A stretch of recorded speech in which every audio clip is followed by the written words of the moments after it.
Hi everyone, কেমন আছো তোমরা সবাই? আশা করি সবাই খুব ভালো আছো। তো দেখতে পাচ্ছ আমি রেডি হয়ে নিয়েছি, কারণ আজ ছিল আমার ননদের রিসেপশন। সেই জন্য নতুন বইয়ের মতো আট পরে করে শাড়ি পরে নিয়েছি। আর দেখো, এই আমরা চলে এসেছি, দেখো কত সুন্দর ডেকোরেশন হয়েছে।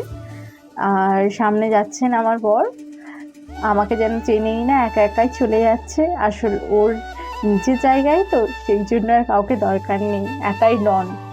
তো এখন আমরা পৌঁছে গেছি। পৌঁছে গিয়ে দেখি এখানে নতুন বইয়ের সাথে অলরেডি অনেকে ছবি তুলছে। তারপরে আমরা চলে গেলাম, আমরা বলতে আমি আর আমার হাজব্যান্ড। আর দেখতে পাচ্ছ নতুন বরকনে দুজনের সাথে দাঁড়িয়ে আমরা সবাই ছবি তুলে নিলাম অনেকগুলো।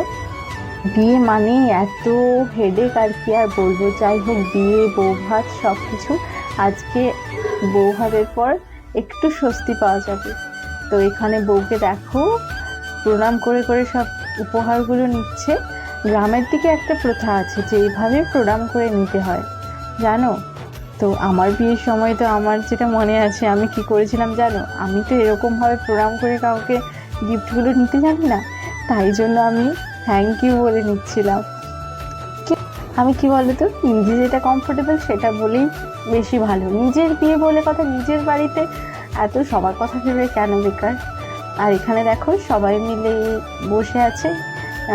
তো দেখতে পাচ্ছ এখানে নতুন বউয়ের বাবা মা, মানে আমাদের জেঠু জেঠিমা, পাশেই আমার শাশুড়ি, আর পেছনে আমার হাজব্যান্ড বসে আছে। তারপরে আমরা চলে গেলাম একটু স্টলে। এখানে একটা স্টল ছিল কোল্ড ড্রিঙ্কসের, যদি তুমি মাজা খেতে পারো বা থামস আপ খেতে পারো।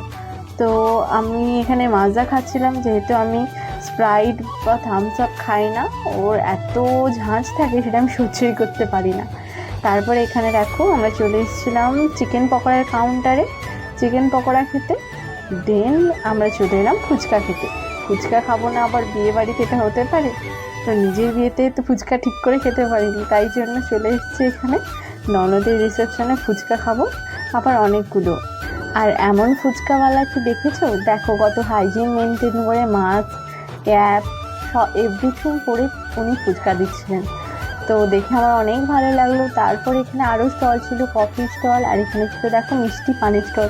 কত কালারফুল টুটি ফুটি টাইপের কত কি দিচ্ছে আমি জানি না ঠিক, আমি পান খাই না, তাই জন্য ওগুলো দেখেই চলে এলাম। তারপরে এখানে আমি বরের জন্য একটু কোল্ড ড্রিঙ্কস এনেছিলাম, তো যেহেতু ওখানে খেতে যায়নি তো ওর জন্য একটু নিয়ে এসেছিলাম, ও খাচ্ছিল।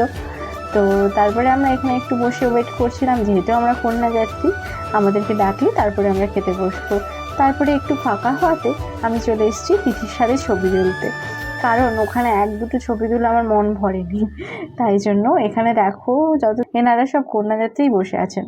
তো আমি এখানে বসে আছি, এত গরম ছিল, আর চুল ছেড়ে যাওয়ার জন্য আরও এত গরম লাগছিল, কি আর বলবো। অনেকক্ষণ বসে থাকার পর শেষমেশ আমরা চলে এলাম খাওয়ার জায়গাতে। দেখো খাওয়ার জায়গাটা চারিদিকটাও কত সুন্দরভাবে ডেকোরেশন করেছে।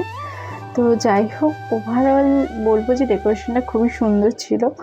আর এখানে একটা ইউনিক জিনিস দেখলাম, প্রতিটা টেবিলে একটা করে ওপর থেকে টেবিল ল্যাম্পের মতো কত সুন্দরভাবে ল্যাম্প দেখো ওপর থেকে ঝোলানো আছে। তো আর এখানে আমরা বসে পড়েছি খাওয়ার টেবিলে, দেখো চারিদিকটা কত সুন্দর করে সাজানো। আর এখানে তোমাদেরকে দেখালাম প্রথমে যে মেনু কার্ডটা, ওদের ছবি দেওয়া আছে বিয়ের, কালকেই বিয়ে হয়েছে আর আজকেই দেখো কত সুন্দর করে ছবিটা প্রিন্ট করে এখানে মেনু কার্ডে, দেখেছো? তারপরে এই দেখো, এই লাইটটার কথাই বলছিলাম, বারবার লাইট চেঞ্জ হচ্ছিলো, যেমন ক্যান্ডেল লাইট ডিনারের মতো হয় না, সেরকম টাইপের কিছুটা। তো বলো তো, বিয়ে বাড়িতে হলে অনেক রিচুয়ালস থাকে, কিন্তু এই রিসেপশনগুলোতে না তেমন কিছু থাকে না, শুধুমাত্র যাও একটু ঘোরাফেরা কর, তারপরে খাওয়া দাওয়া, আর তেমন কিছু থাকে না। তাই জন্য গিয়ে তিথির সাথে একটু দেখা করে আমরা খাওয়া দাওয়া করতে চলে এলাম। এখানে খাওয়া দাওয়াতে মেনুতে কী কী ছিল সেই ভিডিও আমি তোমাদের সাথে আলাদাভাবে শর্টসে শেয়ার করব। আর দেখতেই পাচ্ছ আমি এখানে চিকেন চাপ দিয়ে ভাতটাকে খাচ্ছিলাম। তো খাওয়া দাওয়ার মেনুটা আমি আলাদাভাবে তোমাদের সাথে শেয়ার করবো। ওভারঅল বলবো খাওয়া দাওয়ার কোয়ালিটি খুবই ভালো ছিল। এত গরমে যাই হোক আমি একটা স্ট্যান্ড ফ্যানের সামনে বসতে পেরেছিলাম, তাই শান্তিতে একটু খেতে পেরেছি। আর এখানে দেখো বাড়িতে এসেও আমার শান্তি নেই, বরকে একটু শান্তি দিলাম না ছবি তোলার জন্য, বাড়িতে এসেও ছবি তুলে নিলাম। তারপরে এখানে আমি কিছু ছবি যেটা ওখানে তুলেছিলাম সেগুলো তোমাদের সাথে শেয়ার করলাম। তো তোমাদের যদি ভিডিওটা ভালো লাগে তো আমার চ্যানেলটাকে সাবস্ক্রাইব করো অ্যান্ড ভিডিওটাকে একটা লাইক করে দিও। দেখা হচ্ছে পরের ভিডিওতে। অ্যান্ড তোমরা যারা দেখো প্লিজ একটা কমেন্টে জানিও, কারণ তোমাদের কমেন্টগুলো আমাকে এনকারেজ করে নতুন ভিডিও বানানোর জন্য।